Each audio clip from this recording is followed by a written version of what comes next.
Kisah misteri nyata mempunyai benda mistik seperti keris, jimat, tombak, dan sebagainya yang termasuk benda pusaka mistik bisa mempunyai efek negatif.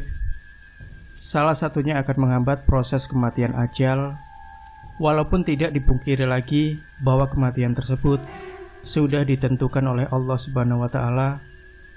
Berikut ini ialah kisah misteri nyata seorang yang susah meninggal sebab menyimpan benda mistik pusaka. Tubuhnya kurus, orang Jawa bilang tinggal lunglit, balung atau tulang dan kulit. Punggungnya mulai tumbuh borok sebab terbaring lama seperti mayat hidup saja. Entah mengapa Tuhan masih belum memanggilnya dengan kondisi seperti itu. Minggu Kliwon 15 Februari 2015, sore hari ba'da maghrib, seorang anak muda tetangga dekat datang ke rumah saya di Surakarta. Pria yang bernama Riko tersebut menemui suami saya, Mas Tarjo. Tidak lama kemudian datang tamu lain dari Magelang. Seperti biasa, untuk melemaskan syarat kepala, penulis sajikan cappuccino. Kalau kopi hitam terus, kasihan lambung suami tercinta yang mulai kerap kembung. Meski dokter menyarankan berhenti ngopi, akan tetapi kelihatannya masih belum bisa dilakukan. Dari pembicaraan Mas Tarjo dengan Riko, penulis tahu yang dibahasnya. Kondisi Eyang Wirya menol amat mengenaskan. Mengapa ya Om? Tuhan masih belum berkesan memanggilnya? Tanya Riko. Mas Tarjo merenung sejenak terus berkata, kakek kamu mempunyai cekelan. Mungkin itu yang menghambat kematiannya. Cekelan apa itu Om? Tanya Riko dalam bahasa Jawa. Cekelan artinya pegangan ilmu, pusaka, atau piranti mistik. Bisa berupa pusaka, bisa juga berupa ilmu atau susuk di tubuhnya. Coba kamu cari di rumahnya, jawab Mas Tarjo. Riko pamit pulang sambil mencari kemungkinan kakeknya yang bernama Eyang Wirya Menol menyimpan pusaka. Kemudian Mas Tarjo berbincang-bincang dengan tamu dari Magelang yang ingin curhat tentang masalah kehidupan. Mungkin garis hidup Mas Tarjo yang kerap didatangi orang-orang yang dirundung masalah kehidupan. Sebagai istri, penulis memahami anugerah yang diberikan Gusti Allah kepada suaminya, serta dia selalu menekankan bahwa menolong sesama yang membutuhkan harus dengan keikhlasan tanpa pamrih. Tentu butuh waktu bertahun-tahun memahami prinsip hidup sederhana suami. Cuma kasih saya yang akhirnya membukakan pintu pengertian. Senin Legi 16 Februari 2015, Riko datang lagi bersama kakak sepupunya, Anto. Mereka membawa tombak dengan landaian stik sepanjang 1 meter, sedangkan satunya sebilah keris kecil atau cuntik dibungkus kain hitam gosong bekas terbakar. Pusaka seperti itu disebut keris Nyai Sombro. Mas Tarjo menjelaskan, Nyai Sombro ialah nama wanita cantik dari kerajaan Pajajaran serta keluarga empu pembuat tosan aji sekira abad 10 Masehi. Keris-keris buatan empu Nyai Sombro dikenal mempunyai kekuatan gaib untuk membantu wanita agar mudah melahirkan, pengobatan, pengasihan, menghindarkan hama penyakit, keselamatan, dan ketentraman. Bentuk dapur buatannya sederhana dengan ciri khas seperti dipecet tangan dan bagian besinya dipelintir dan ada lubangnya. Bentuk bilanya tidak panjang, 95% kerisnya lurus. Jika ada yang loop, biasanya keris khusus yang powernya pun amat luar biasa. Beberapa kerisnya bergonjoiras atau terusan, meski sederhana, namun besi penilih dan tampak berwibawa. Nyai Sombro terkenal di Pajajaran saat Pajajaran mengalami kemunduran. Nyai Sombro pindah ke Brangwetan Tuban yang saat itu menjadi pelabuhan besar di Pulau Jawa. Nama asli beliau di Pajajaran ialah Mpuni Anjani. Konon, saat membuat pusaka, Nyai Sombro tidak seperti empu pada umumnya yang menempa pusaka di besalen perapian dengan palu atau godam. Nyai Sombro biasa membawa bahan besi di tengah lautan dan hanya di tangan saja, sehingga setiap hasil buatannya seperti ada pejetan ibu jari. Kalau membuatnya di daratan, Nyai Sombro kerap duduk di galengan atau pematang sawah, cuma dengan pahanya yang dijadikan landasan Untuk memejat pusaka tanpa perapian, baginya besi seperti tanah liat basah. Satunya lagi berupa Luk 7 berdapur Seladang Hasto, Tangguh Mataram Senopaten, karya Empu Kinom atau Supoanom. Beliau putra Empu Supo Mandrangi yang berarti cucu dari Empu Supo Sepuh. Tombak buatan Mataram Senopaten biasanya berkarakter keras dan wibawa karena pada sedang giat ekspansi wilayah sesuai keruntuhan kerajaan Pajang. Aura pusaka itu pun berkarakter seperti saat kerajaan itu berlangsung mengitari roda zaman, sehingga pusaka seperti ini amat bagus dipergunakan bagi aparat negara agar terkesan berwibawa dan tegas. Demikian penjelasan dari Mas Tarjo kepada kedua tamunya. "Mengapa sebilah pusaka bisa menghambat kematian pemiliknya, Om?" tanya Anto.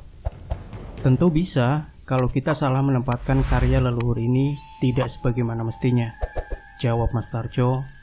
Mas Tarjo mengungkapkan dalam sebilah pusaka tersebut ada beberapa faktor pendukung kekuatan mistis yang terkandung di dalamnya.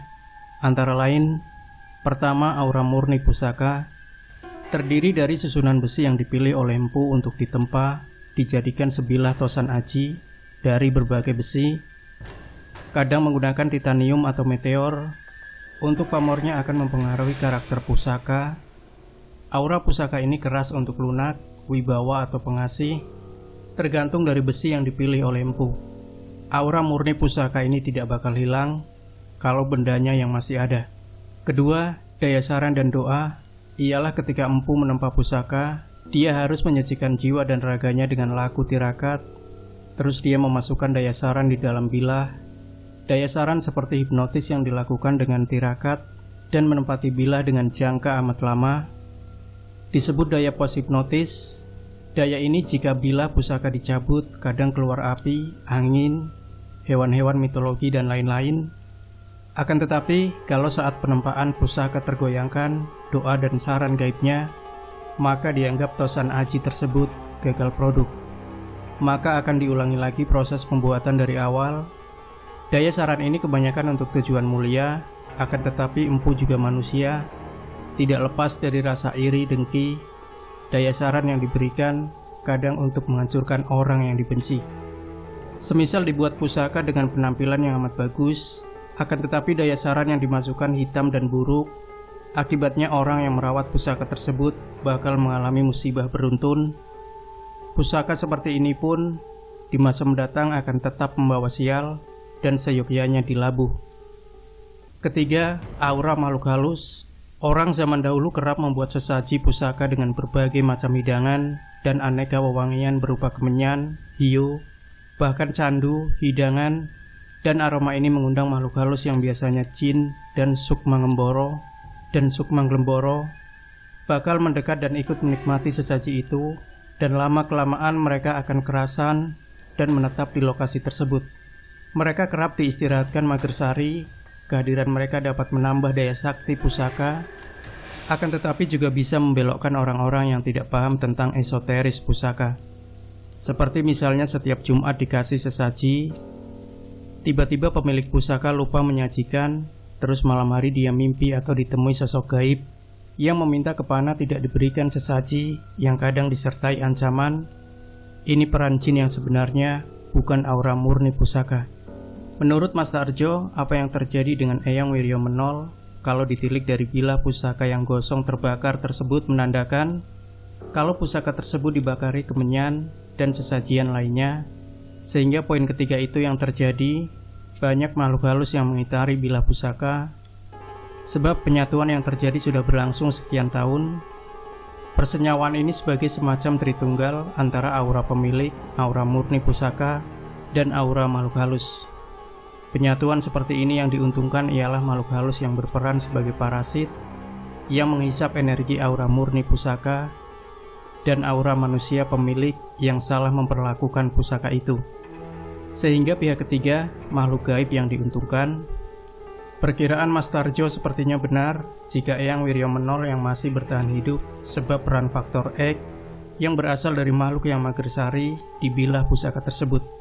Secara kebetulan antara pukul 16 hingga 17:30 sore di Surakarta ada kejadian mengejutkan, Tiba-tiba hujan disertai es dan angin puting beliung yang keras. Banyak pohon tumbang. Ketika kejadian itu Mas Tarjo berkata, "Sepertinya kejadian alam ini ada sesuatu yang menumpangi." Gaib pusaka tersebut menjauh dari Eyang Wiryomenol serta mulai menyusul di bilah pusaka yang dititipkan di rumah kita. Selanjutnya Mas Tarjo bersedia membantu jalan yang paling bagus untuk Eyang Wiryomenol sebab kondisi menyedihkan itu. Sementara itu, sekitar pukul 20.00 waktu Indonesia Barat, Riko dan Anto yang telah berada di rumahnya menelpon Mas Tarjo mengabarkan kondisi Eyang dan dugaan Anto, Eyang sudah lelaku proses mau meninggal dan kondisi tubuh amat dingin, akan tetapi tidak meninggal juga. Tolong kamu berdua cari selembar daun lompong wulung, bambu wulung, dan bahan-bahan ini. Perintah Mas Tarjo menyebutkan bahan dimaksudnya.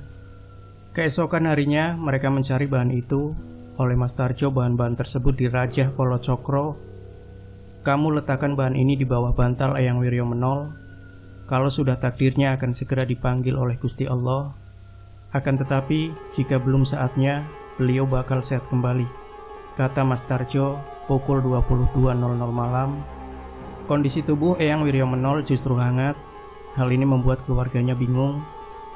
"Om, badan Eyang yang tadi dingin seperti es, sesudah dikasih syarat tersebut, mengapa sekarang jadi hangat?" tanya Riko lewat telepon. "Biasa, itu tanda kembalinya sukma Eyang kamu yang lama tersingkir oleh jin yang magersari di pusakanya.